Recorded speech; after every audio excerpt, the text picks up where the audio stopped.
So does all that mean it's now time to roll the dice on the casino stocks, or too late to get in? David Katz is a managing director at Jefferies. What do you say, David? I know you like the area. How do you react to what Tillman just said? We concur. The amount of pent-up leisure demand is considerable, not just for casinos, but across all of our coverage, but certainly within casinos.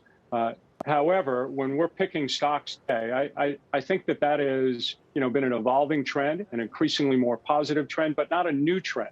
What we're looking for are 3 or 4 several reasons for stocks to work, other than just that pent-up demand recovery trade, which has been afoot for a while now. And you see that, for example, in Caesars with its foray, trying to build a big footprint in sports betting with its acquisition of William Hill. That is true of Caesars. They acquired William Hill.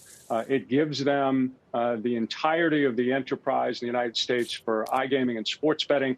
It gives them control and the economics of it.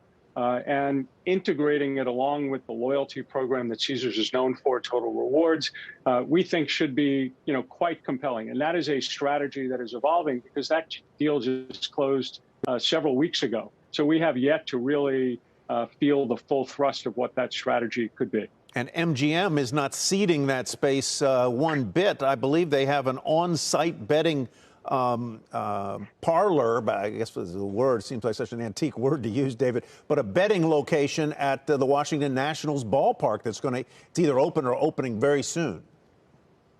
Yeah, MGM is playing a big role with their joint venture with Entain out of London with their BetMGM. And we watch those numbers on a monthly basis. We've been tracking a lot of social impressions data, lots of different forms of fact-based information. And we see BetMGM continuing to gain momentum within that digital space, as well as the several other things that are going on with that company, which is why we like it. David, we've also been talking a lot about the run-ups in these names. What are the next catalysts for these stocks? I mean, we all kind of know I know what you guys have been talking about, but, what are the events on the horizon that could be bullish catalysts other than now facing the risk of disappointment as the reopening continues to get underway? Yeah, in the case of Caesars and MGM, and let's focus on MGM for a minute, because yes, there's sports betting, and yes, there's a Vegas Strip recovery trade, which, by the way, has not yet hit that midweek convention business, as Tillman pointed out in your clip. That is something that is, still in the early stages of evolving, and we're actually watching the first citywide convention next week called the World of Concrete, which is supposed to bring 60,000 under normal circumstances. But in MGM's case, new management, additions to the board, spinning off MGP, which is a REIT that they created several years ago that's created complexity, margin gains.